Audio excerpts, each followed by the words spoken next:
Национальный центр «Россия» – пространство гордости за свою страну и людей, которые в ней живут. Аналогов ему в мире нет. Здесь работает постоянная экспозиция «Путешествие по России». Это наглядная демонстрация достижений нашей страны в прошлом и настоящем. С момента открытия Национального центра в ноябре 2024 года прошло более 10 выставок. Мы сотрудничаем с лучшими производителями страны. В универмаге «Россия» можно найти продукцию, созданную руками и сердцем. В гастрономических рядах представлены кухни народов России. Через вкус можно многое узнать о стране, ее традициях и культуре. Национальный центр – это сотни культурных, образовательных, деловых и международных событий, важных для всего мира.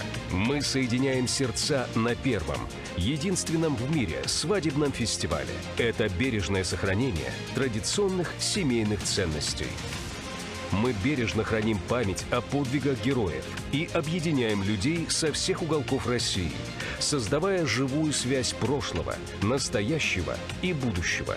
Особое внимание уделяем молодежи и развитию их профессиональных навыков. В школах юного экскурсовода и журналиста мы признаемся в любви к родине. В 2029 году откроется новое здание Национального центра в Москве. Вечер добрый. Сегодня мы будем говорить с вами о уникальном русском писателе Иване Антоновиче Ефремове. Чем уникален этот человек? Он же был не только писателем, он был еще ученым, мыслителем. И он предложил достаточно редкую для 20 века концепцию будущего.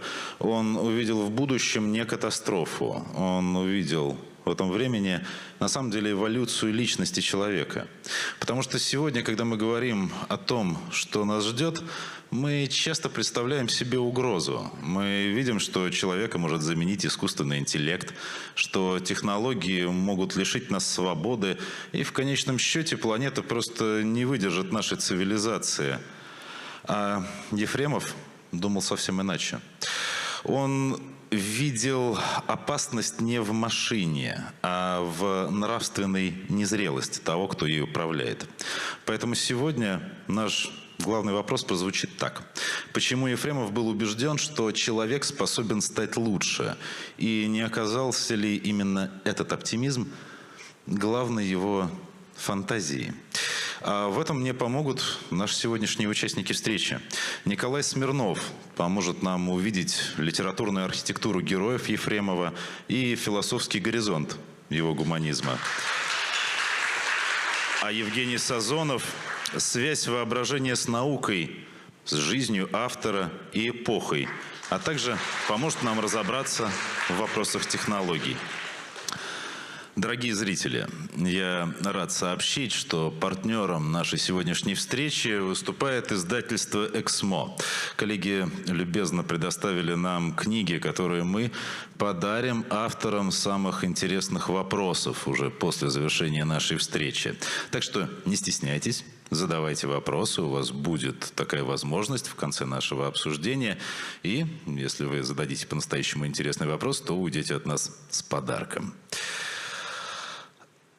Смотрите, в «Туманности Андромеды» главное достижение человечества – это ведь не то, что оно достигло космоса. Это все остается как будто фоном. Изменяется сам человек, изменяется его личность. Человек научился владеть собой, жить ради знания и соотносить личные желания с общим благом. И поэтому, Николай, у меня первый вопрос вот именно к вам. Ефремов ведь был не только писателем, он был еще и ученым. И вот насколько образ человека будущего у него выходит из научного мировоззрения, а насколько из этического и социального идеала своей эпохи? Так, ну всех я приветствую, конечно же, еще раз. Ответ на этот вопрос, он не так прост, и, конечно же, он не подразумевает жесткую оппозицию.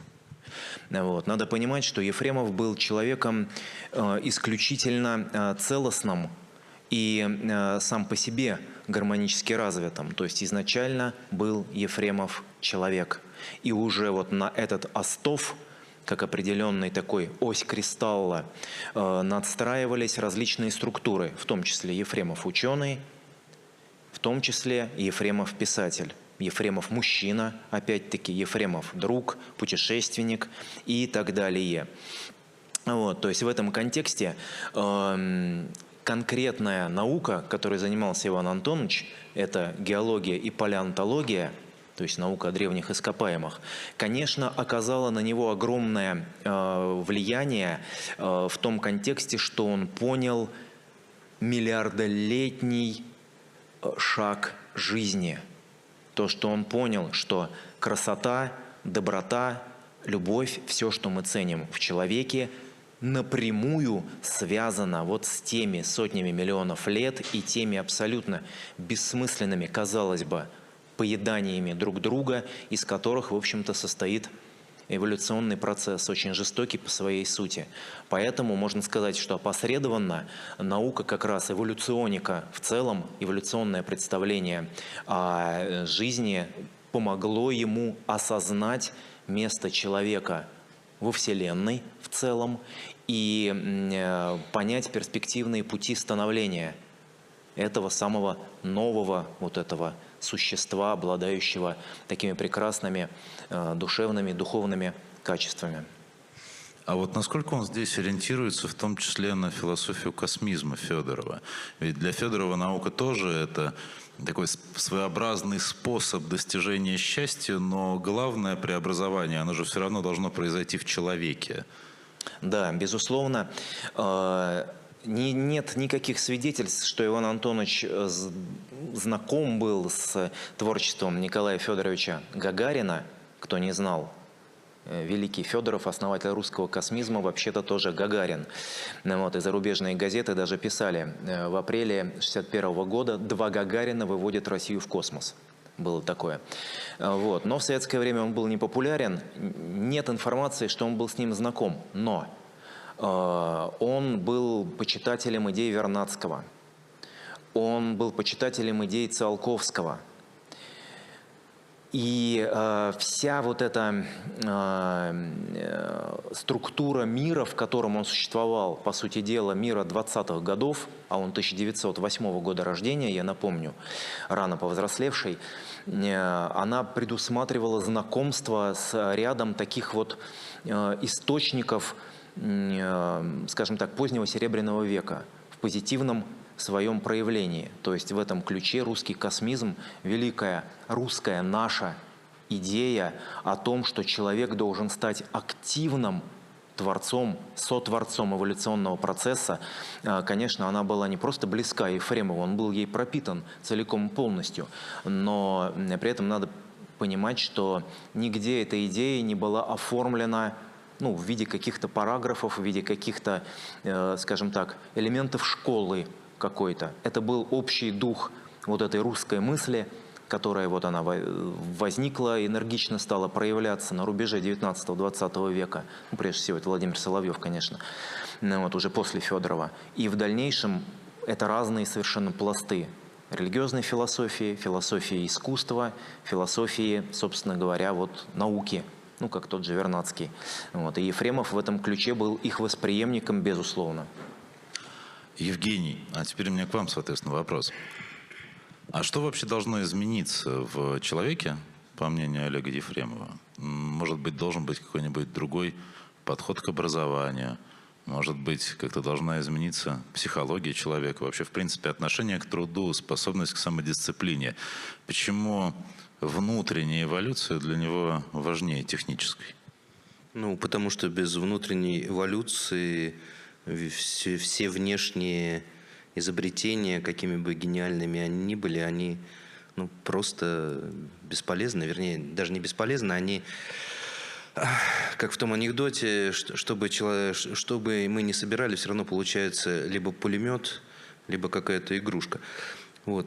Ведь посмотрите, смартфон сейчас является самым острием, пиком научно-технического прогресса. Все, что люди изобрели до этого, все хорошее, да, ведь все это помещается в эту небольшую коробочку. Я очень завидую своим студентам сейчас, потому что они могут найти любую информацию буквально там за пару секунд. Ту информацию, которую я, будучи студентом, искал, ну, там, часа 4-5, день. Им не нужно ехать в библиотеку через весь город. Да? Все знания мира есть в смартфоне. Вся возможная связь есть в смартфоне. Ты можешь учиться, просто читая экран смартфона.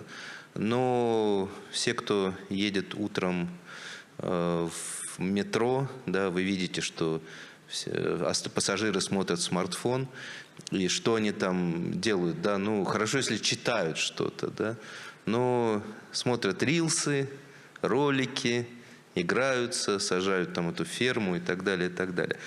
Вот, и поэтому вот это великое изобретение не используется во благо на 100%, дай бог, если там на 10-20%. Почему это происходит? Потому что, ну, скажем так, может быть, не хватает воспитания, да, может быть, не хватает внутреннего стержня, чтобы не игрушками заниматься, а что-то изучать и расширять свои границы познания. Вот. И также у Ефремова человек для того, чтобы освоить великие изобретения, да, чтобы основать Братство Кольца великого космического, человек прежде всего должен иметь самодисциплину.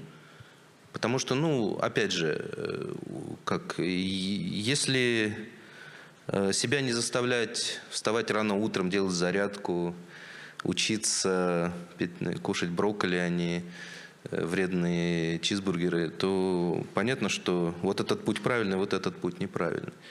И самодисциплина, воля человека, она важнее, чем изобретение.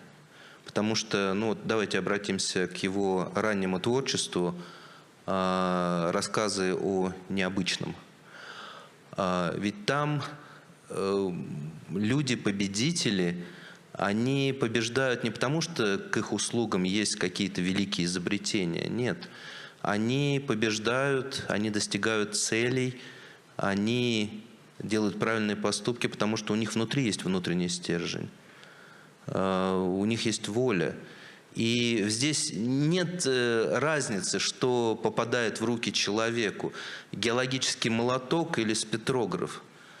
Он так или иначе использует то, что есть под рукой, благодаря своим знаниям, благодаря своей воле, благодаря своим умениям, благодаря постановке целей, благодаря тому, что он делится, собирается поделиться знаниями со всем миром, с другими учеными. Вот, он все равно достигает цели. И здесь вот главное, чтобы человек правильно поступал. Ведь в творчестве Ефремова сейчас необычайно злободневно, необычайно интересно. Да, не только потому, что он в «Часе быка» предсказал невероятное количество того, что творится сейчас. Нет, не только поэтому. В своих произведениях он дает, как сейчас модно говорят, кейсы, да? Он дает понимание, что человечество должно делать, чтобы наконец-таки наступил тот самый золотой век, описанный, ну, там, в «Туманности Андромеды», например, да? Все дружат, все самые, да, ведь там же не просто нации разные земные, да, там инопланетные нации разные. И нашли общий язык, делятся информацией, помогают друг другу, исследуют космос и живут полноценной жизнью. Вот так вот, наверное. Смотрите, но из этого ведь складывается достаточно интересный парадокс. То, что настоящая свобода, она рождается не через отказ от ограничений, а, по сути дела, именно через внутреннюю дисциплину. Да. Тут, Николай, у меня к вам уже вопрос. А вот можно ли такого человека назвать свободным по-настоящему в современном смысле? Или все-таки ефремовский идеал, он предполагает слишком жесткую норму? Ты все время должен быть сильным, собранным, красивым, полезным обществу. Но в этой ситуации, когда тебе быть собой? Очень хороший вопрос. И это, конечно, по большому счету такая лингвистическая ловушка. Дело в том, что есть свобода от от чего-то, а есть свобода для. Два вида этой свободы, они существенно отличаются один от другого. И для нас, к сожалению, гораздо больше значима вот эта первая часть – свобода от всего.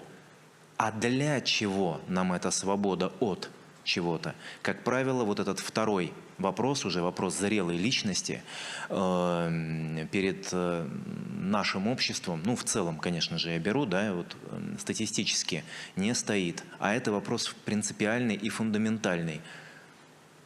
Когда быть собой? Я же все время счастлив. А когда быть собой? Я не удовлетворен в своем творческом поиске, и я поэтому напряженно стараюсь превозмочь вставшее передо мной затруднение. А когда быть собой? Я люблю, я возлюбленный, я неистов в любви, я поднимаю к звездам свое чувство. А когда же мне быть собой? Когда мне быть мелким, маленьким, рахитичным, убогим, сирым и желательно колченогим, горбатым, и чтобы еще глазик один помаргивал постоянно. Что же нам делать со всем этим? Вопрос маленького человека, к которому, конечно, вы апеллируете, да, великий вопрос русской литературы, великой литературы, которая дала потрясающий срез эпохи, той эпохи, которую, конечно, надо преодолеть. Величие Гоголя или Чехова, или Салтыкова-Щедрина, Достоевского, все нашу вот эту вот великолепную плеяду, да, их величие, оно же не в том, что они утверждали, смотрите, как надо. Они показывали, вот вы это видите, смотрите на это, люди, вам это нравится? Вы хотите такими быть? А если вы не хотите быть такими, то какими тогда? Иван Антонович как раз и пишет про то, какими, в общем-то, быть интересно. Ты не успеваешь соскучиться. Вот это и есть быть собой, высшая октава. А если ты заболел, если у тебя упадок сил, если у тебя какие-то неурядицы, проблемы, без которых жизнь вообще невозможна, то к твоим услугам все человечество. Людей любят. Вся планета – это одна товарищеская семья, можно сказать. Если древний человек, пускай сильный физически, но был скован племенем, там 100-200 человек, и все, а все остальные – это вовсе не люди, то будущее Ефремова, его идеальные люди, так называемые идеальные, на самом деле, они тоже в активном движении находятся и становлении, а они как раз таким образом соединены вот этими узами с каждым человеком на планете, встречаются без задней мысли. Вот, по-моему, это прекрасно. И никак не умаляет выявление себя, как раз наоборот помогает не зажиматься. Николай, я тут просто вспоминаю замечательную совершенно фразу Антона Павловича Чехова, который говорил, что я каждый день по капле выжимаю из себя раба. И в связи с этим у меня вопрос как раз уже к двум участникам нашей беседы. А вообще не исчезнет ли индивидуальность, если человек будет соответствовать всегда какому-то определенному высокому идеалу? И возможен ли вообще великий человек, который будет лишен внутреннего конфликта, слабости, права на ошибку? Будет ли это вообще в принципе человек? Ответ, собственно, уже вытекает из предыдущего моего спича. Внутренний конфликт – это неизбежность, это та необходимость, которая вообще движет диалектический закон единства и борьбы противоположностей, он никуда не делся, и внутри самого человека. Весь вопрос в другом, какого уровня эти конфликты.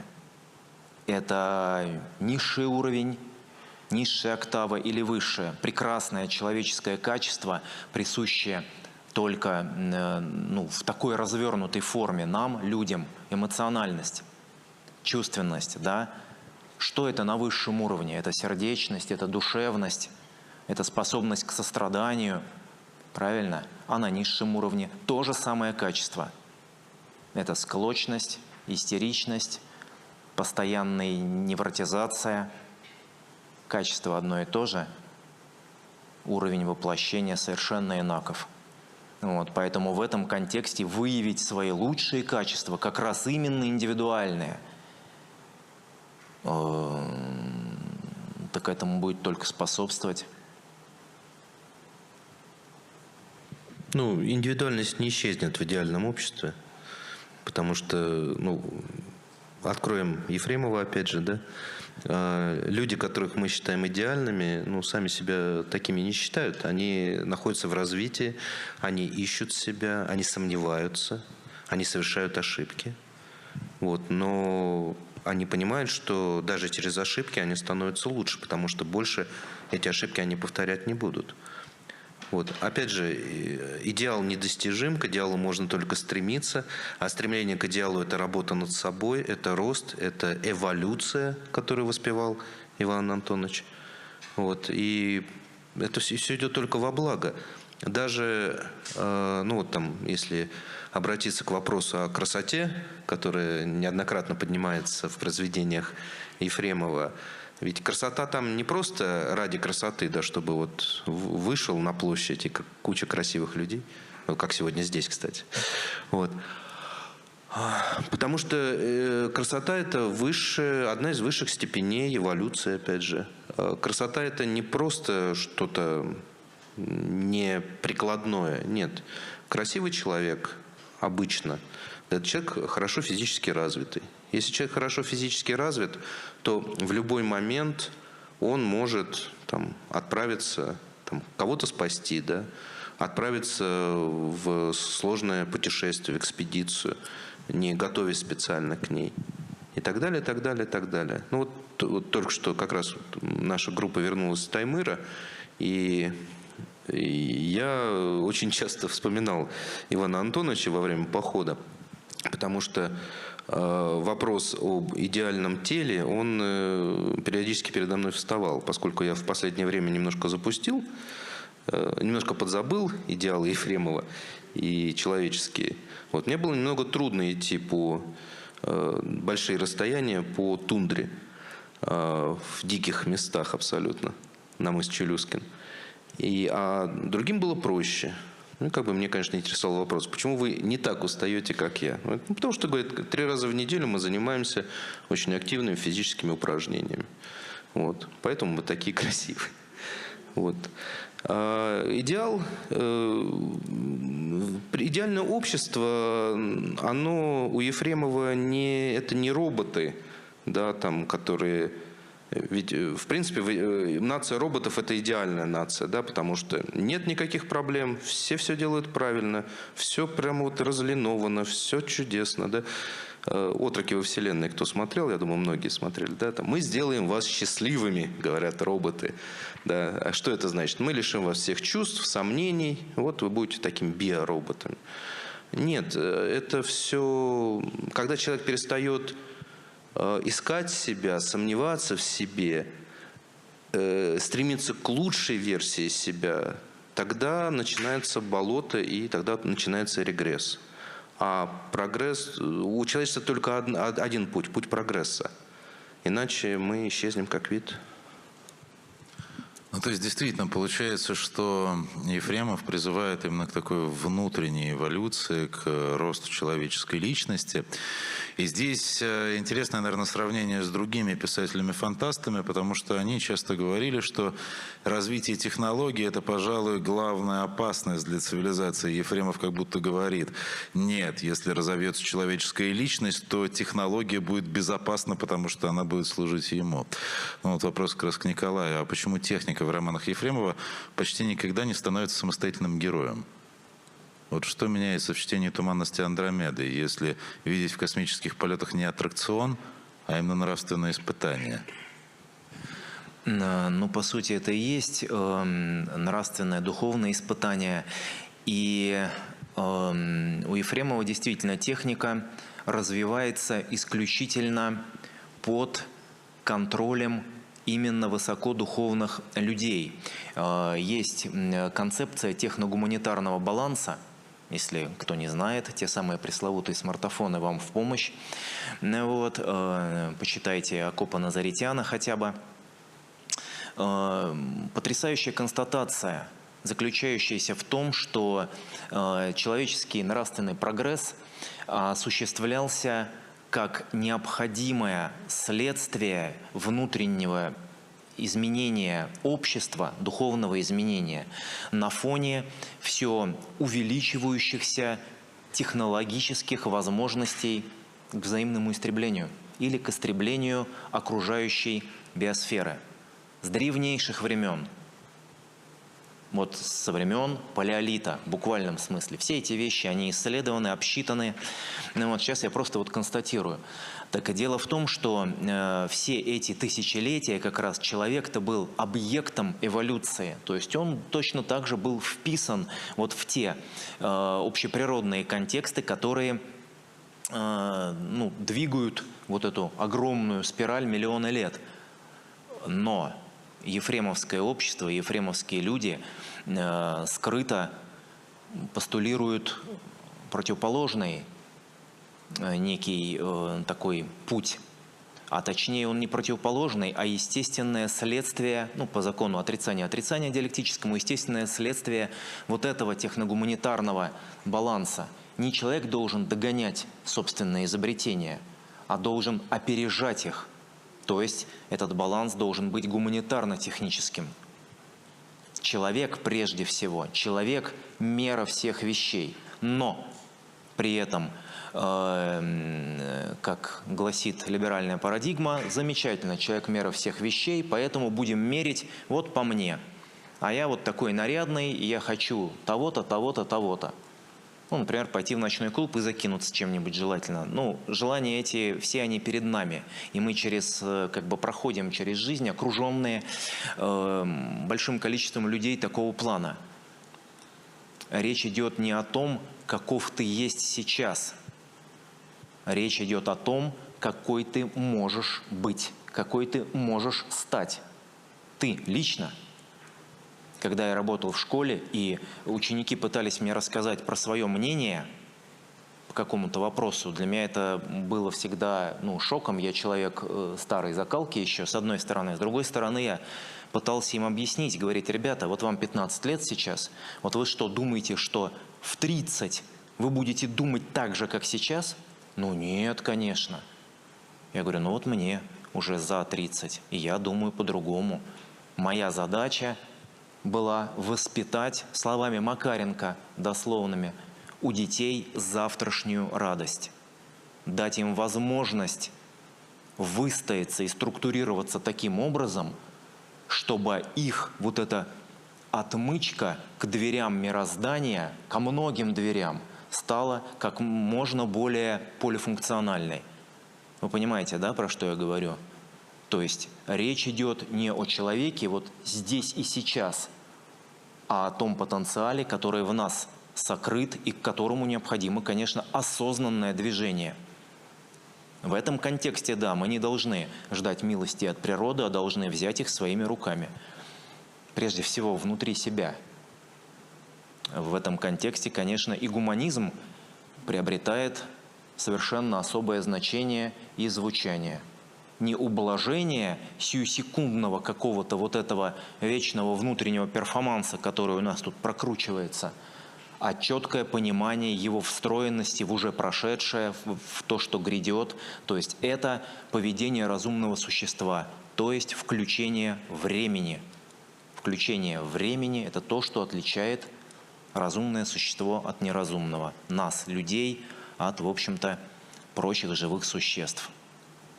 Вот я хотел бы добавить, почему технологии не выступают отдельными героями, да, почему нет роботов, да, как мы любим в фантастических фильмах, да, которые там тоже мучаются вопросами и так далее, и так далее. Почему технологии не играют первую скрипку в произведениях Ефремова? Потому что у него описаны люди взрослые, умные, хорошо развитые люди, понимающие, чего они хотят в жизни. Это не, к сожалению, вот сейчас очень многие земляне, даже находящиеся у власти, принимающие решения, они больше напоминают не взрослых людей, они больше напоминают детей. Причем детей избалованных, детей злых, детей брошенных, может быть, с комплексами. И поэтому начинается вот то, что мы видим вокруг. Да?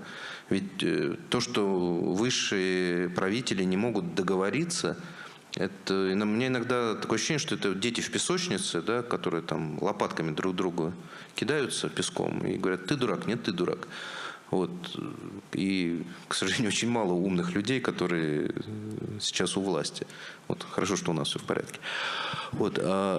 Нет, в этом контексте, извиняюсь, высказывание, известное нашего министра иностранных дел, оно постоянно на языке. Да, но мы не можем его здесь вспомнить, потому что слишком много дам и даже есть несовершеннолетние. Вот. Опять же, человечество слишком рано получило многие технологии. Атомная энергия, расщепление атома, да, ведь все это делалось не сразу как оружие, да, ведь сначала людям было интересно, а можно ли это сделать? Можно, да. Ух ты, какая энергия, ведь это же можно использовать в благих целях. А если жахнуть, и вот жахнули, да, атомное оружие. Дроны. Да, я помню, когда появились только дроны, я как человек снимающий, я был очень рад, какая классная вещь, как она тебе развязывает руки. Тебе не нужно нанимать вертолет, который стоит 2 миллиона там, в час. Да? Ты поднимаешь маленькую машинку, она летает, ты видишь, снимаешь. Господи, творчество, чудесно. Во что превратили дроны сейчас? В одно из самых смертоносных оружий за весь период. Это маленькая игрушка, да, которая появилась, маленькая камера для съемки оригинального видео.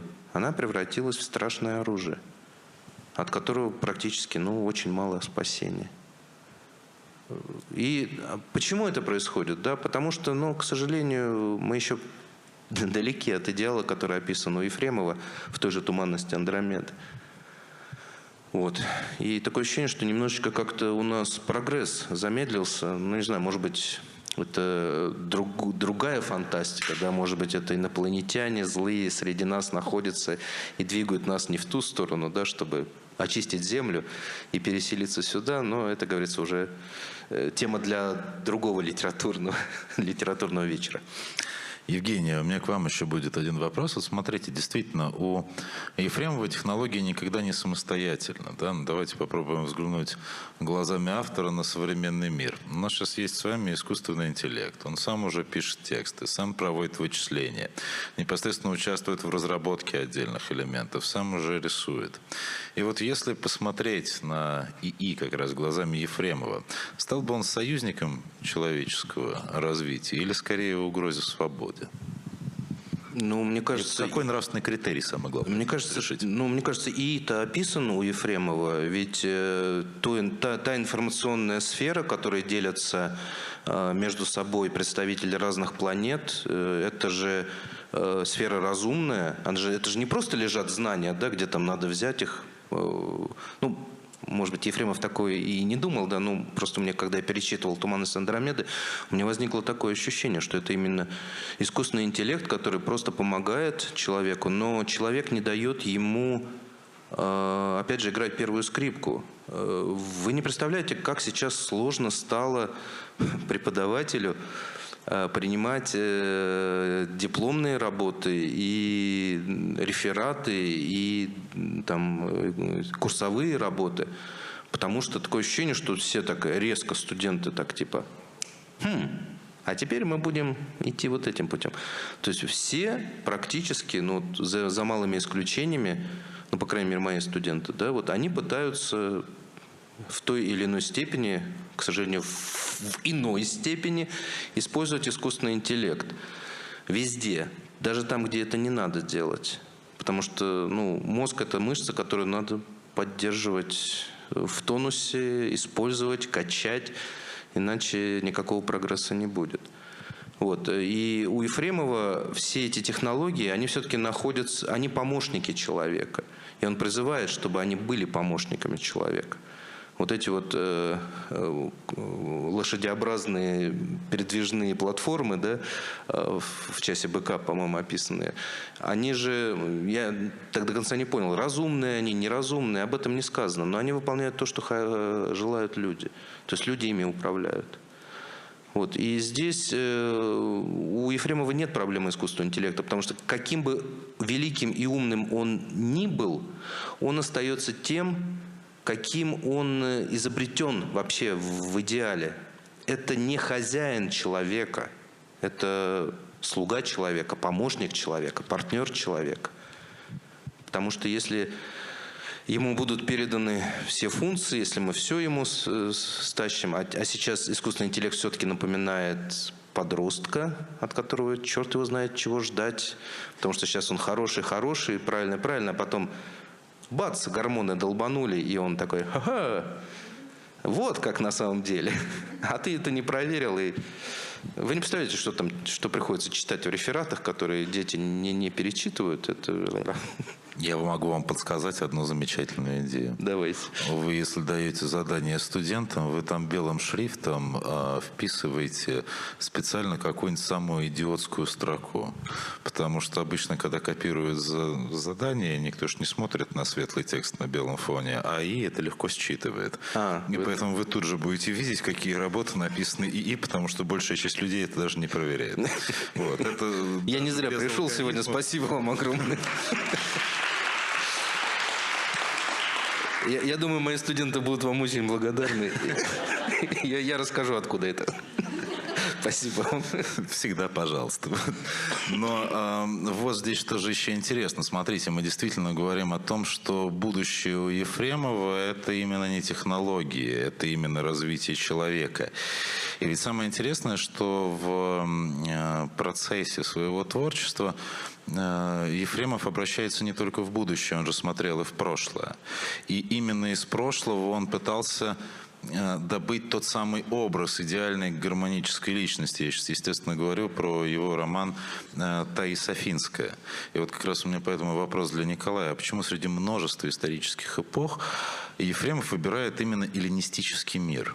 Ведь смотрите, сколько можно было бы всего ему здесь добавить. И Древний Египет, и там, не знаю, Древнюю Месопотамию, да хоть шумеро-аккадскую цивилизацию, да хоть древние майя, хоть древние ацтеки, но нет, он останавливается именно на эллинизме. И что именно в образе Таис Афинской делает ее не только исторической героиней, но и родственницей людей будущего из его фантастических романов? Одна простая вещь, которая выделяет лучшие проявления Эллады из всего древнего мира, это, конечно, определенная, что ли, итоговость. Дело в том, что Эллада, она же появилась не на пустом месте. По большому счету, она наследница крито-минойской цивилизации. Вот. И Ефремов постоянно это подчеркивает, говоря о том, что вот у нас сейчас осталось многое, кое-что мы уже забыли, говорят его герои, там в IV веке до нашей эры, но что-то осталось, и вот посмотрите на Таис, в ней сильна эта кровь, говорят они, потому что она наполовину критянка, действительно, наполовину афинянка.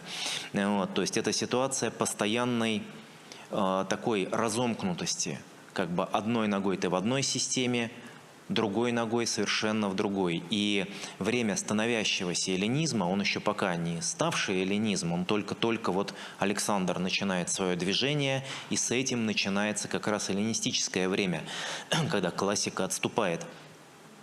Он был очень важен для Ефремова, потому что рвутся старые границы, рвутся старые шаблоны, давно изжившие себя веками, тысячелетиями. Сейчас, конечно, это все протекает существенно быстрее, потому что мы живем в гиперинформационном мире. Тогда это было медленнее, но оно все равно было.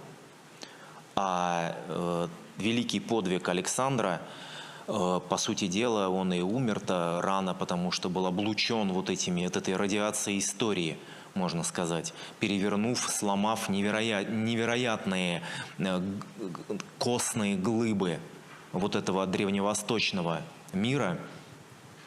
и рядом женщина. Ну, правильно сказать, в романе наоборот, да, вот этот великий герой где-то недалеко от нее, но женщина тоже непростая. Институт Гетер в Греции древней, это была очень особая история, и не надо думать, что мы легко найдем аналог в современности. Вот это я как историк просто всегда констатирую вот этот момент, обращаясь к истории, мы всегда должны подбирать правильные трансформаторы для перекодировки смыслов. Если этого не будет, неважно какая история, древнерусская или древнегреческая, неважно. Важно то, что они другие, и мы не можем очень часто найти прямых аналогов в дне сегодняшнем. Но, естественно, так как очень важная эволюционная функция мозга – это быть ленивым, мы ее используем, стараемся изо всех сил. И нам, конечно, удобнее, подобно персонажу Фрунзика Макарчана в «Кавказской пленнице», чокаться собственным отражением. И думать, что это диалог с другой эпохой. Ничего подобного. В этом контексте греки вообще были особым народом.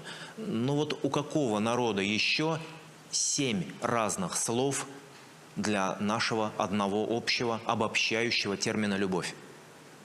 7 разных слов, 7 разных любовей. Мы путаемся, вся наша внутренняя беда в значительной мере – это беда бедности нашего великого и могучего русского языка. Даже нашего великого и могучего. Он-то вырос из не самых благополучных времен. У нас вот так, но мы можем расширять, мы можем переосознавать, пересоздавать. И в этом контексте, конечно же, Эллада и Гетера, как узкий слой относительно, насколько тогда это было возможно, свободных женщин, конечно, привлекала Ефремова, ищущего какой-то психофизический идеал в прошлом. Но он понимал, конечно же, как палеонтолог, как антрополог, что да, вот наши предки кроманьонцы, это были очень суровые, серьезные люди, конечно же, совершенно здоровые, а кто был нездоров, тот долго не жил. Но хотелось бы уже в историческое время, хотелось бы осиянное светом искусство. В случае с Элладой это именно так. Ну и в случае с древней средневековой Индией это тоже так, на которую обращал пристальное внимание. То есть, конечно, выбор совершенно не случайен. Это выбор не такого человека, который тыкает пальцем, а почему бы и не это, а почему бы не то. Нет, это очень осознанно. И недаром Таис говорит своему учителю первому: как я могу уважать Египет, если в нем боги еще не стали людьми? Потрясающая формулировка, которую мы сейчас уже можем дополнить. Да? Боги стали людьми в Древней Греции, но они не стали чем-то выходящим за рамки человеческого. Чем они там занимаются, да, эти древнегреческие боги? Значит, есть еще следующий этап. И поэтому уже в «Часе быка» персонаж говорит: Вернорин, мы выше богов Индии. Вы представляете себе заявочка? Потому что боги – это архетипы. Читайте Юнга, читайте юнгианцев. То есть эти вещи все они очень хорошо уже исследованы и известны. Соответственно, ты в себе взлелеиваешь Бога-человека, по большому счету. Разве не это есть то самое искомое Царство Божие внутри нас? Конечно, в данном случае это уже моя экстраполяция, да, Ефремов про это не писал, но мы видим перспективные вехи исследования и осознания. Они прекрасны. Хотел бы добавить просто пару слов, что абсолютно логическое развитие творчества Ефремова, вроде бы так, фантастика, да, то, что будет в будущем, неожиданно в прошлое. Но ведь на самом деле мы здесь находим огромное количество сходных моментов. В Древней Греции, в той же, в Элладе, да. Александр Македонский, что он строил? В принципе, он строил то самое, Великое кольцо. Он объединял нации. Да, он приходил с мечом, да, он завоевывал. Но дальше что происходило? В отличие от многих других завоевателей, он не насаждал абсолютно все свои порядки. Да? Он не заставлял всех носить только одежду одного типа, верить в Бога одного типа, законы одного типа, да, и так далее, и так далее. Культура одного типа, да, законы, ладно, законы общие. Вот. И происходило то, что описано в той же «Туманности Андромеды», да, в описании Великого Кольца, когда все нации влияют друг на друга, культурно и информационно обогащают друг друга и приносят тем самым друг другу пользу. Ведь чем велик Александр Македонский? Не только тем, что он великий полководец, только не надо стулья ломать, да? Но и тем, что он понимал, для того, чтобы не закладывать, чтобы вслед за тобой не совершались революции, необходимо не насаждать, а впитывать ту же самую культуру. Вот это во-первых. Во-вторых, Эллада, Древняя Греция, культ тела и культ разума. Одинаково важный. В здоровом теле здоровый дух. Калакагатия. Совершенно верно. Вот. И то, что мы видим в будущем, в идеальном будущем, описанном Ефремовым, да, тоже культ тела, культ разума, ничто не должно страдать, человек должен гармонично развиваться максимально. Максимально. Красивый ум, красивое тело, красивые поступки. Все красиво.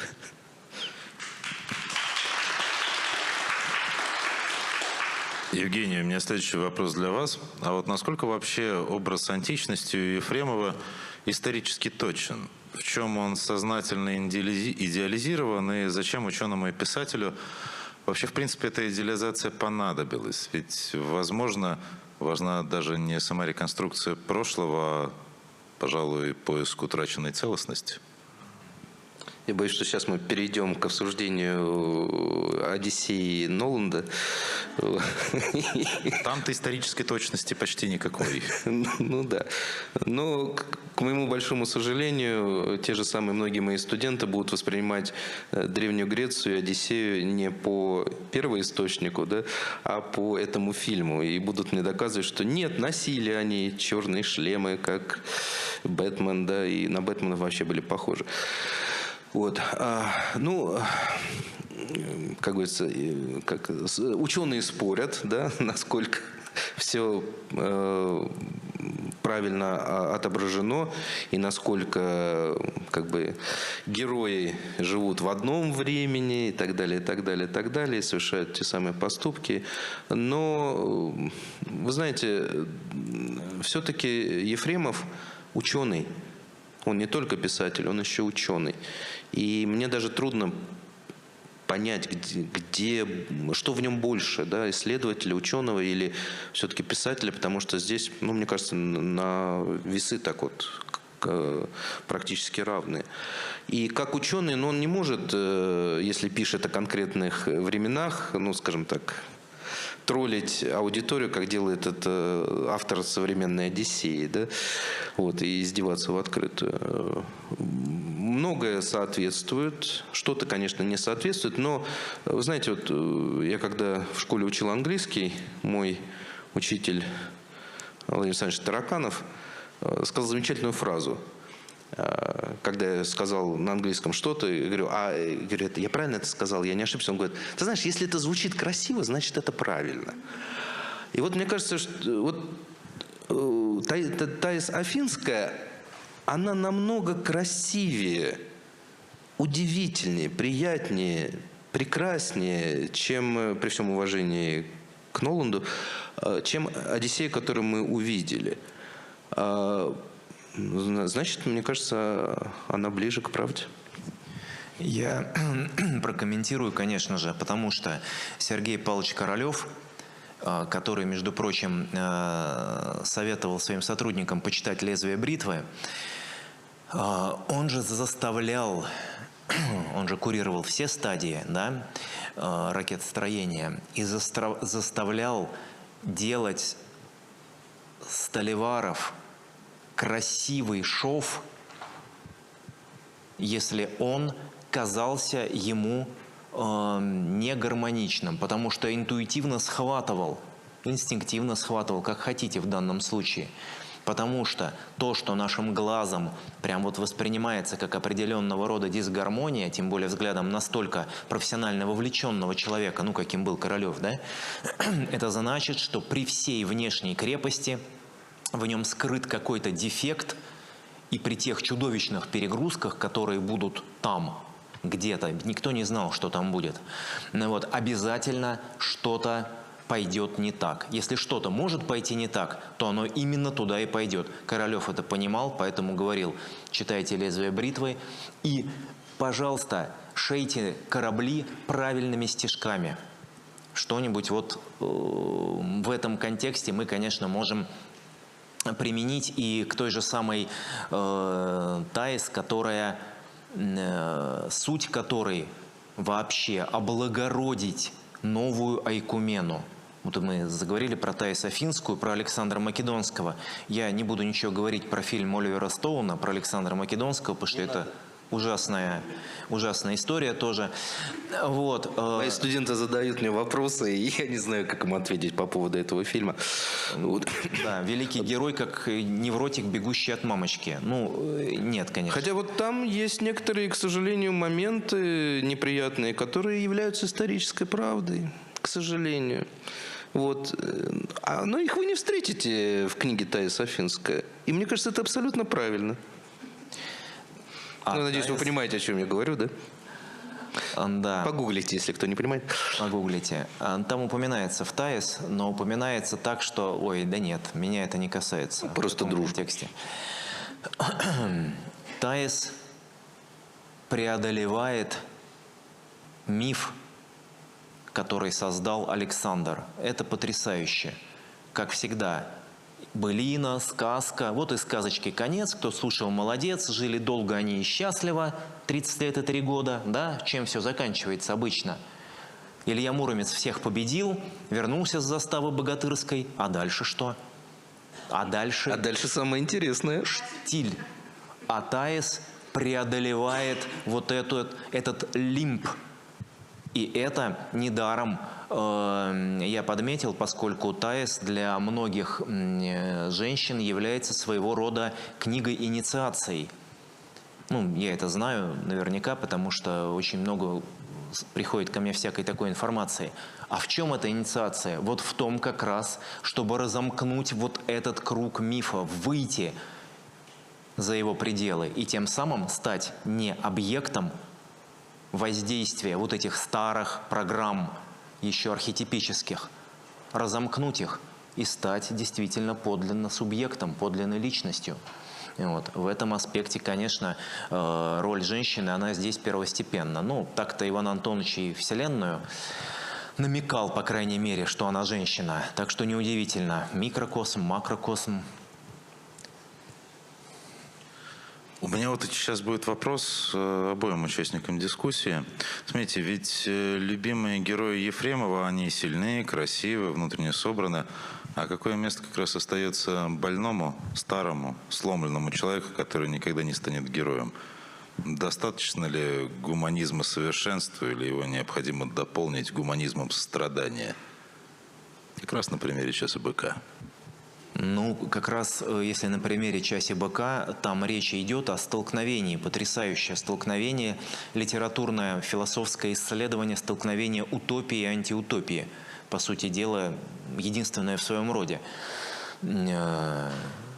Страдание неизбежно, и земляне высшего будущего, высокого будущего, они недаром говорят: мы не можем перешагнуть порог высшего счастья, пока в космосе существуют такие несчастные места, как этот самый Торманс. И в этом контексте, конечно, больному, сломленному человеку, ну, ему никак не обосноваться на той земле. Она уже другая. Вопрос здесь в другом. Смогут ли те люди сострадать и сопереживать больным и сломленным в нижнем мире? куда они, в свою очередь, приходят, по сути, как вестники высшего мира, вестники вот этого великого кольца, да, ну, в некотором смысле используя вот эту аллегорию восточную, как бодхисаттвы.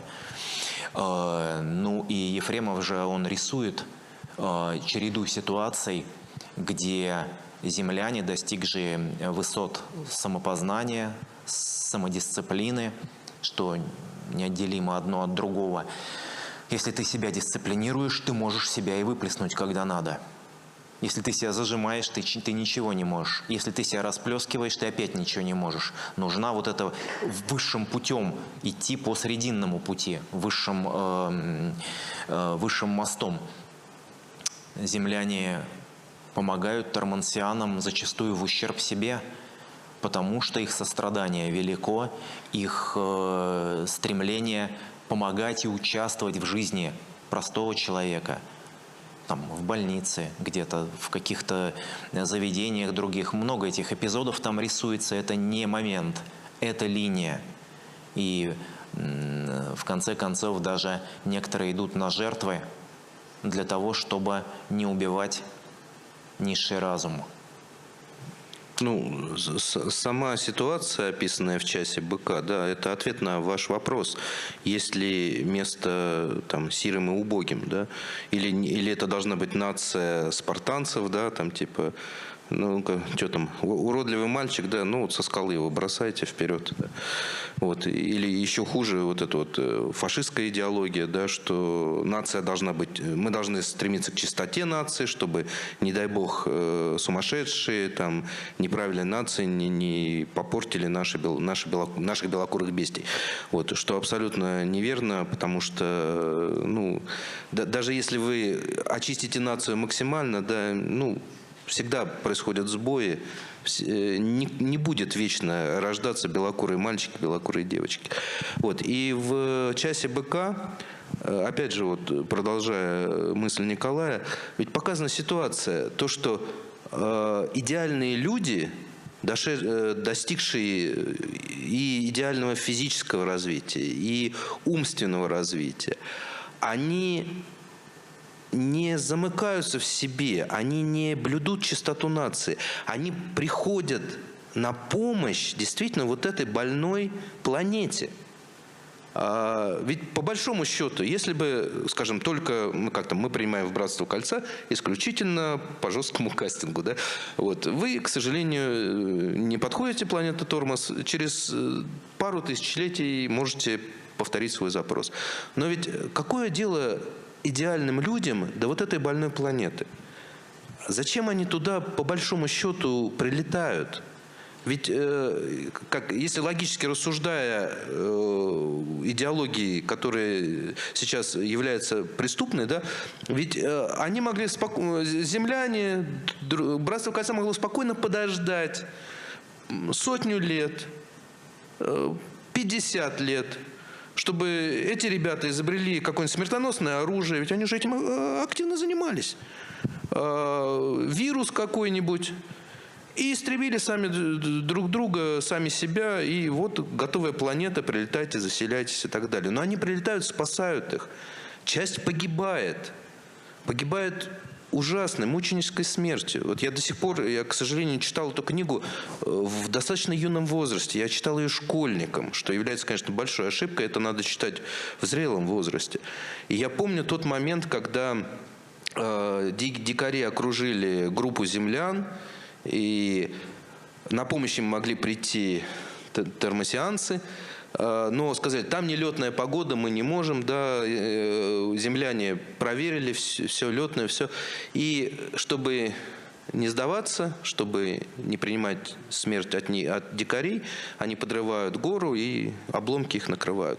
И я помню вот это ощущение, когда я был поражен, как будто я был завален этими обломками вместе с ними. Когда я просто не мог там сутки читать дальше, потому что это настолько было велико. Ради чего они погибли? Ради чего погибли эти идеальные люди? Ради спасения. Ради спасения этих собратьев по разуму, неразумных детей, которых можно вылечить, которых они готовы принять в свое братство, поделиться знаниями. и спасти эту планету, спасти этих людей. У меня будет снова последний вопрос к нашим сегодняшним гостям. Я попрошу ответить достаточно коротко, да, буквально там за 20 секунд. Какую мысль Ефремова вы считаете самой важной для 21 века и какую необходимо, на ваш взгляд, пересмотреть? 20 секунд? 20 секунд – это шутка, конечно, да. Сказали бы 20 часов, ну да, тогда, конечно. Красота – наивысшая мера целесообразности. Космос.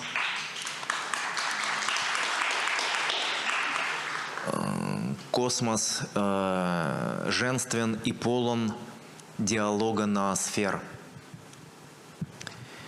И, конечно же, человек, цитата из Ивана Антоновича: «Самое сложное в жизни – это сам человек, потому что он вышел из дикой природы совершенно не приспособленным к той жизни, которую должен вести по силе своей мысли и благородству чувств».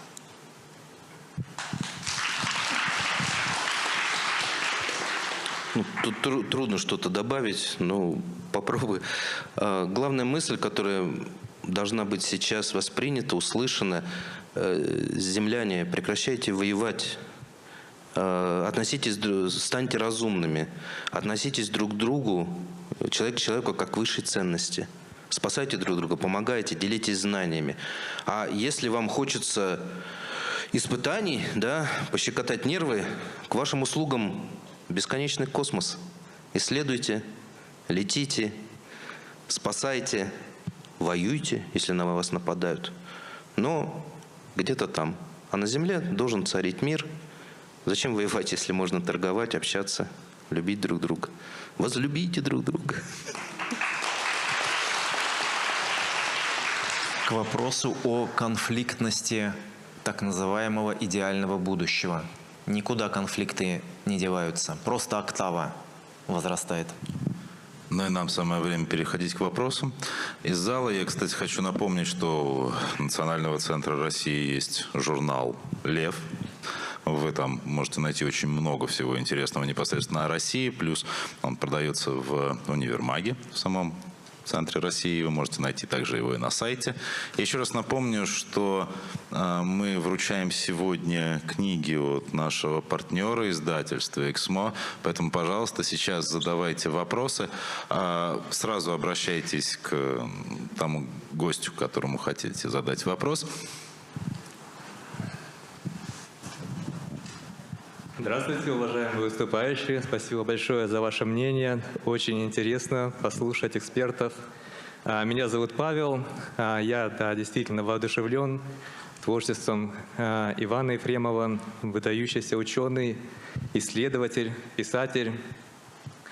Тонул в Охотском море, открыл геологические принципы разведки якутских алмазов, палеонтологические исследования в пустынях Монголии. Его труды удостоены Сталинской премии, в чем-то были контрреволюционными, даже с текущими научными взглядами той эпохи. Его жизнь действительно легендарна. Мой вопрос намного проще, он касается тоже легенды. Как вы считаете, есть ли какая-то связь между советским человеком будущего Даром Ветром и американским человеком будущего Дартом Вейдером? Ну, вопрос конкретный, ответ тоже конкретный – нет. Причем в данном случае это, я просто поясню чуть-чуть, это суждение, которое я встречал неоднократно на просторах Рунета, чего там только не встретишь, конечно. Совершенно ответственно заявляю в юбилейный 1000-й раз: нет ни единого источника, который бы связал этого персонажа Джорджа Лукаса с персонажем «Туманности Андромеды». Найдется источник, поговорим. Пока такого нет.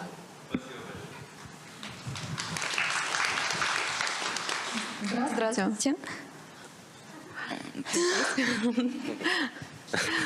Давайте одновременно так. Стерео. Хорошее. Ну хорошо, давайте. Ну, ладно. Меня зовут Татьяна. У меня такой вопрос. Вот Файродис, да, например, в «Часе быка» и Дон Румата «Трудно быть Богом». Чего не хватило Румате? 20 секунд, да?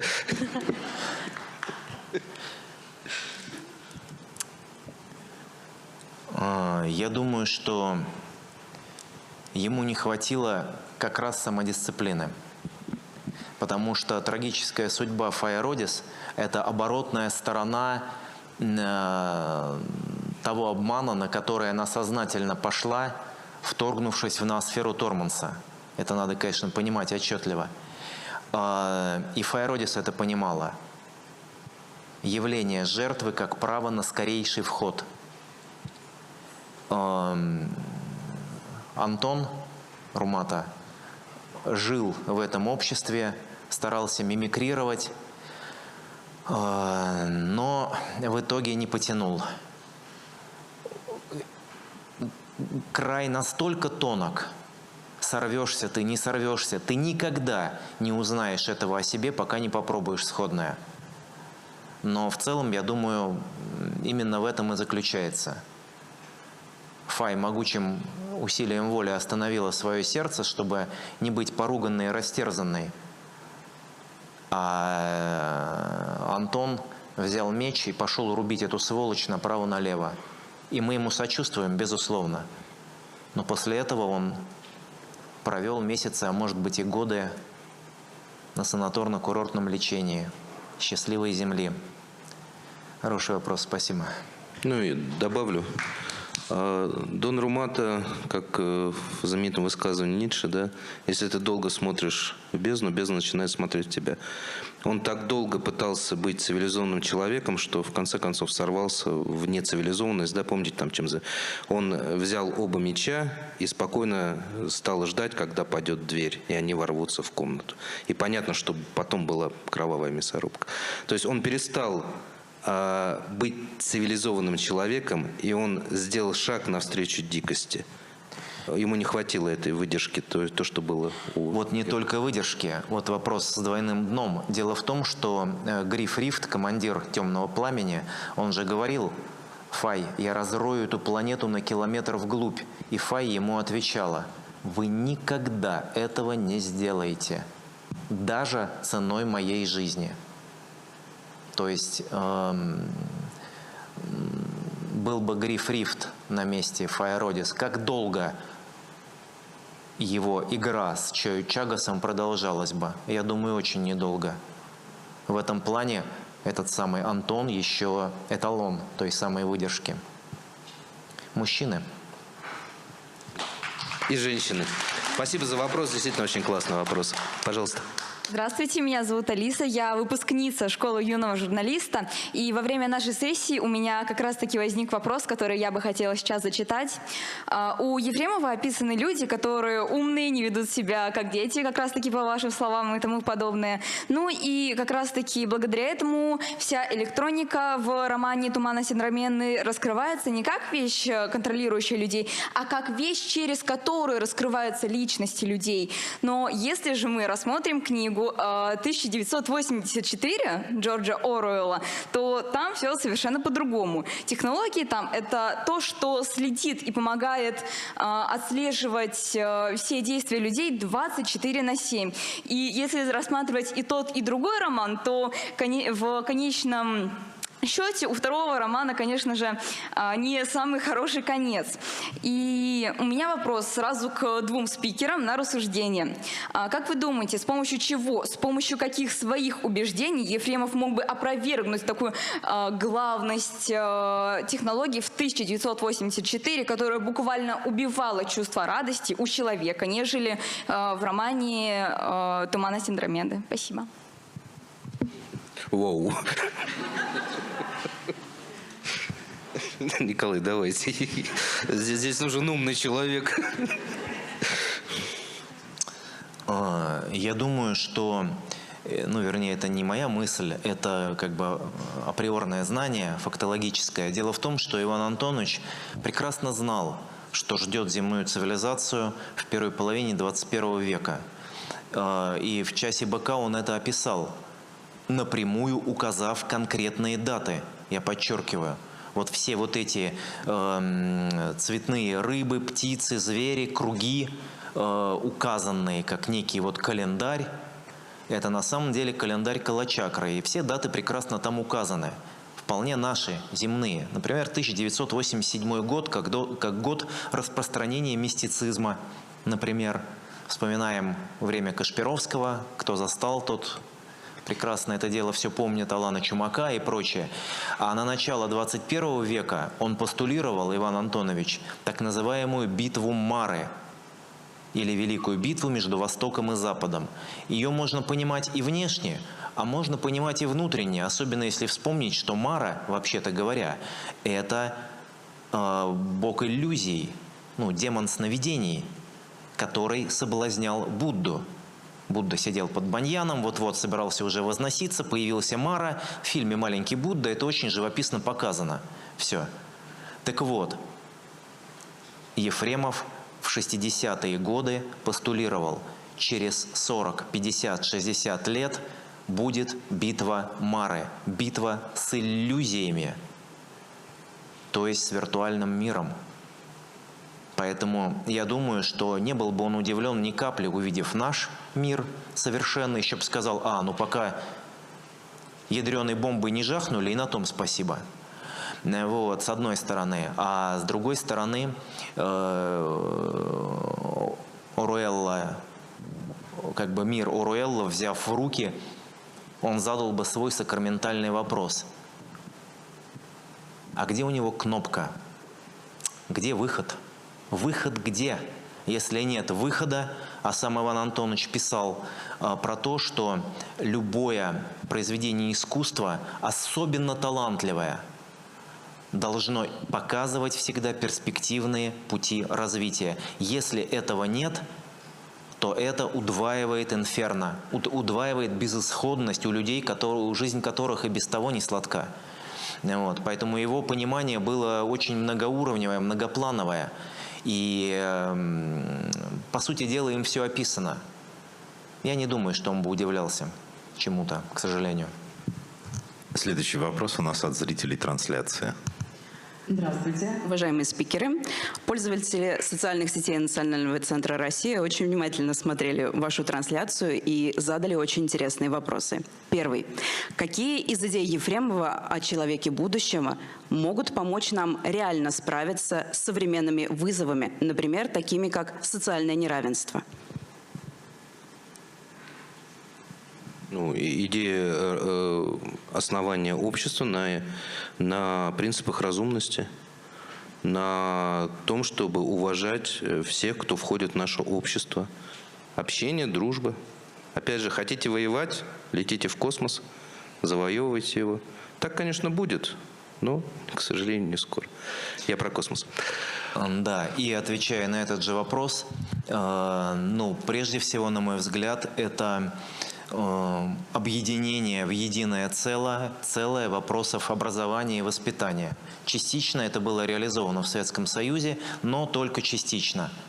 На самом деле, в большей мере, скажем так, это было, если и было где-то реализовано, то в процессе общего труда, общего творчества детского, подросткового у Макаренко, у Крапивина, у Сухомлинского, у таких людей-новаторов. Вот. И, соответственно, если мы уделом государственной политики возьмем именно вот эти лучшие образцы, то тогда изменится в целом по обществу. Подчеркиваю, речь, конечно, не идет про каждого вот здесь и сейчас. Не идет про какого-то конкретного человека. Но человечество – это, конечно, статистическое явление. И тогда в среднем поднимется уровень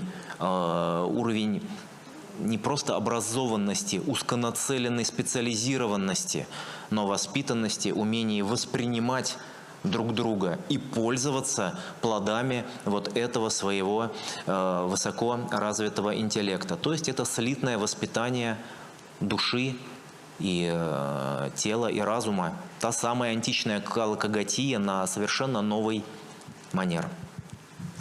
Спасибо большое. И второй вопрос. Сейчас активно экранизируют Стругацких. Как вы считаете, почему по книгам Ефремова ничего не снимают? Они более сложные для кино. И экранизацию какого произведения этого писателя-фантаста было бы вам наиболее интересно увидеть и почему? Спасибо. Ну, я скажу сразу, где вы найдете таких людей? Он описывает конкретные размеры конкретных людей. Рост, вес, окружности.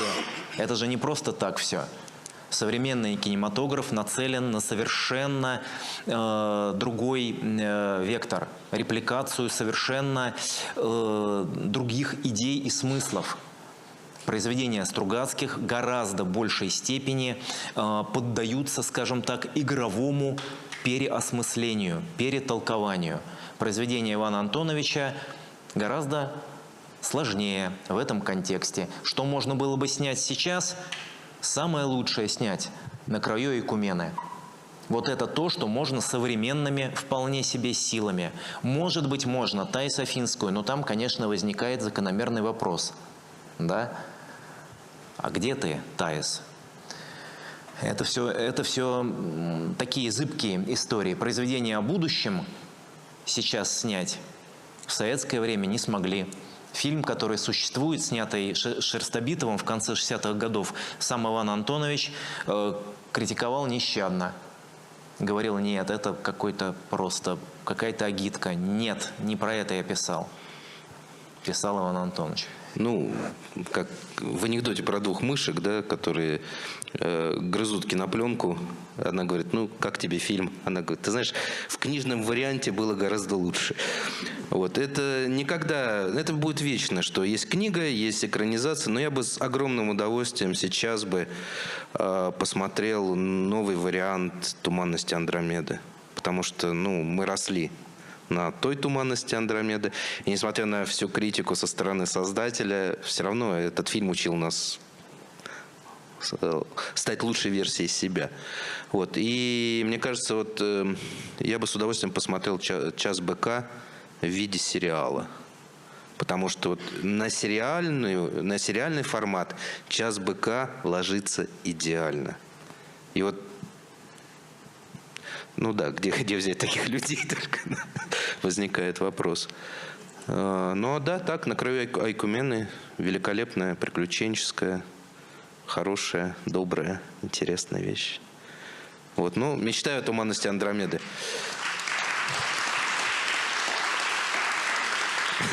Только Сарику Андреасяну не говорите. Ему точно не стоит. Не, он не спросит. Он просто снимет. Да, через 2 месяца бабах. Все, закрыл. Спасибо большое. У нас осталось время буквально на 2 вопроса. У меня вопрос к 2 спикерам. Почему Иван Антонович Ефремов относился вот таким с большим уважением, да, мы говорим и про Таис Афинскую, и «Лезвие бритвы», и многие другие его произведения, вот с таким большим уважением, вдохновением и в литературном плане, да, как он описывал, ну и в целом в научном к женщине. Вот вы сейчас сказали про Вселенную, да, что он считал ее женской. В чем вообще здесь этот его глубокий, может быть, научный смысл, да, или духовный, философский? Спасибо. Иван Антонович считал, что в женщине прекрасное выражено резче и ярче по законам психофизиологии, по тем законам эволюции, которые привели вот один пол непосредственно к рождению другой жизни. И в этом ключе, конечно, женщина как мать, женщина как дарительница вдохновения для мужчины была для Ефремова, ну, можно так сказать, эзотерически как раз активным полом. Мы привыкли так судить, что вот мужчина активен, своей активностью он подавляет, завоевывает, а женщина как бы вот иньско так вбирает в себя какие-то, да, удары судьбы, включая вышеназванного. героя. Но на самом деле, чтобы этот герой пробудился, нужна женщина. И никак иначе. К большому, это не сожаление, это просто безусловная констатация. Не может герой-мужчина полной доблести, достоинства и высокого уважения появиться сам собой. Обязательно рядом в виде матери или возлюбленной, а лучше и матери, и со временем возлюбленной, должна стоять женщина. И надо сказать, что его собственная жизнь давала ему право на вот это суждение, на это понимание всецело. Потому что рядом с ним были, конечно, совершенно удивительные женщины. Они, может быть, удивительны не так, как гормоносные мужчины, да, но они те, благодаря которым Иван Антонович смог сбыться всецело, которые обводнили его вот эту вот яростную, неукротимую жажду, вот эту энергию устремленную вектором в галактике, да, другие, и смогли создать баланс. Женщина – это существо баланса, в отличие от мужчины, который этот баланс постоянно нарушает. Опять-таки, статистически, в целом, мы говорим сейчас о началах мужском и женском. Вот. И, так, без этого нет будущего. Нет светлого будущего, тем более. Возвеличивание любого народа, писал Ефремов, начинается с возвеличивания женщин. Там, где женщина унижена и влачит рабское существование, ничего не получается.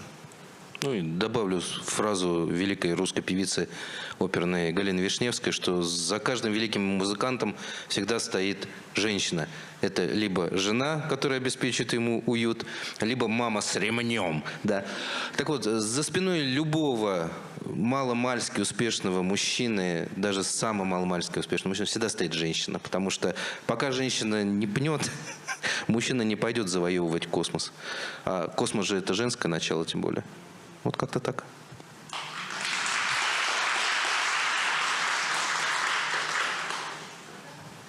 Здравствуйте. Такой вопрос. В современном литературном процессе очень большая идет тенденция к тому, что... Не туда смотрите. Спасибо. Уменьшается количество научной фантастики и заменяется на фэнтези, на другие жанры. Вопрос, почему так происходит, и можно ли из этого сделать вывод, что вот эта вот классическая советская человеческая мечта как о науке, как о счастье и прогрессе умерла? Нет, нельзя. Мечта не умерла, и то, что много фэнтези и приключений, и мало фантастики, которая, как классическая фантастика, да, это просто то, что фэнтези гораздо легче продать. Мода на фэнтези, и это гораздо легче. Про упырей и колдунов, или левиоса, гораздо легче создавать. Тем более есть огромное количество примеров, которые можно, оттуда, сюда, что-то через искусственный интеллект, и вот уже... Что там, Таня Гроттер и волшебный контрабас или что там. Но на самом деле фантастика, она востребована, она нужна.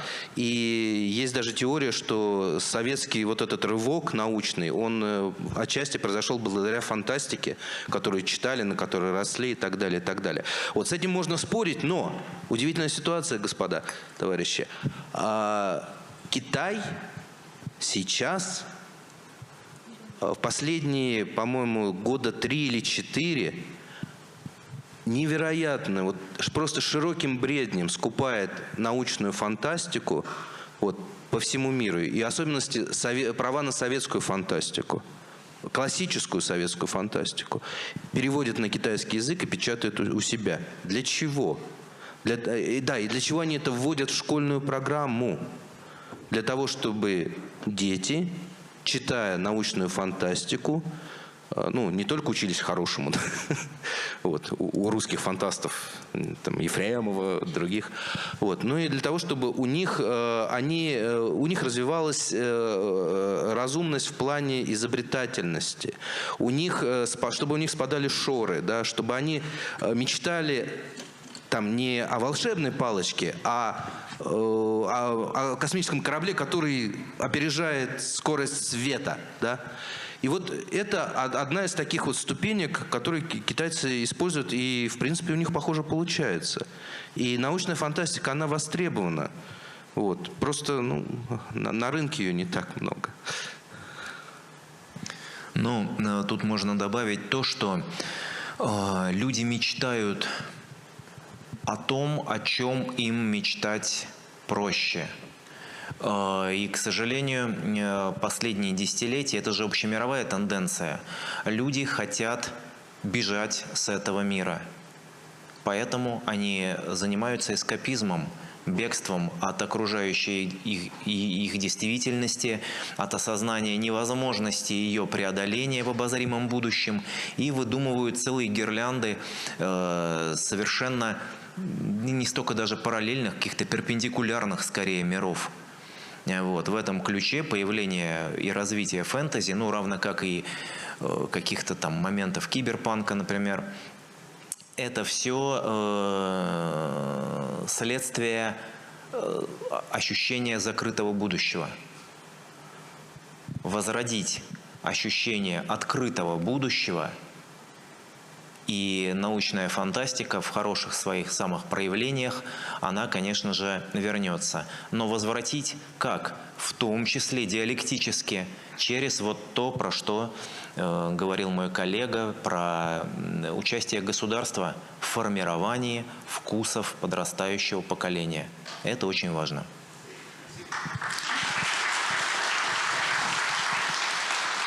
Всем большое спасибо за участие в сегодняшнем. Можно последний вопрос? Вот давай. Человек просто очень хотел. Мой вопрос как раз годится для того, чтобы быть последним вопросом. Вопрос такой. Для вас лично, как людей, которые преподают, например, да, кто из героев Ефремова действительно человек будущего? Потому что для меня это Иван Гирин, например. Да? То есть, или Баурджет. Они люди будущего для меня. А для вас? Кого вы посоветуете молодежи делать жизнь с кого? Вот такой простой вопрос. Разрешите?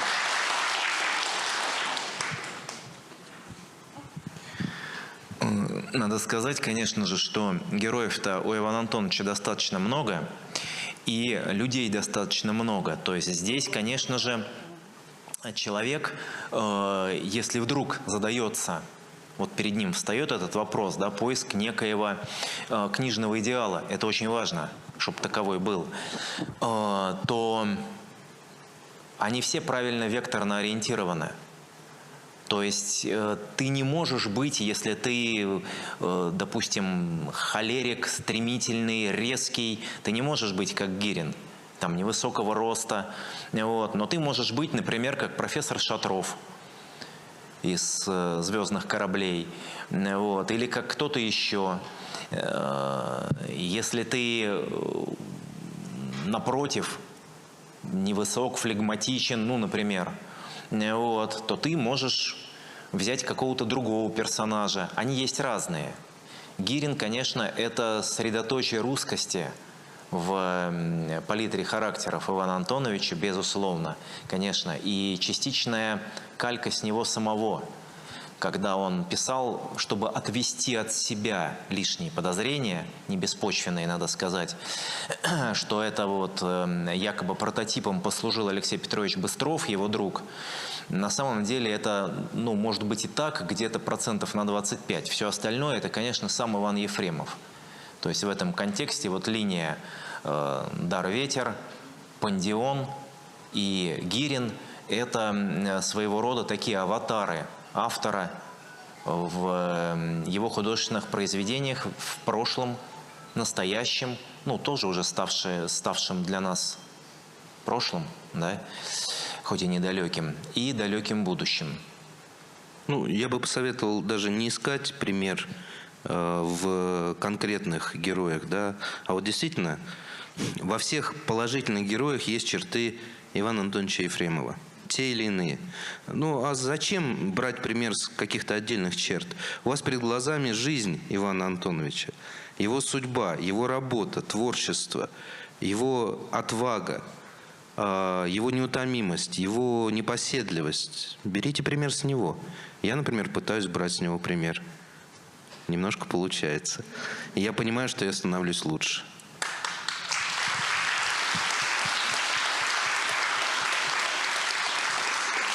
Спасибо большое за сегодняшнюю встречу всем участникам дискуссии. И в конце хочется сказать, наверное, только одно. Понимаете, каждая эпоха, она рисовала свой образ будущего. Каждая надеялась на то, что там будет какое-то счастье, счастье всеобщее. И Ефремов как раз, он родился же в начале 20 века. Он сам видел, как, в общем-то, это будущее выкристаллизовывалось, но выкристаллизовывалось в крови. И именно это привело его к одному очень важному убеждению, которое в корне отличается от всего того, что мы до этого момента видели в научной фантастике и вообще во всех моделях футуризма. Чтобы достичь счастья, человеку надо не просто перестроить общество. Человеку не нужна какая-то новая социальная структура. Ему прежде всего нужно перестроить самого себя и работать над самим собой. А это как раз задача самая сложная, но, возможно, та задача, которая приведет к успеху. Всем большое спасибо. Рад, что вы были сегодня с нами. И до скорых встреч.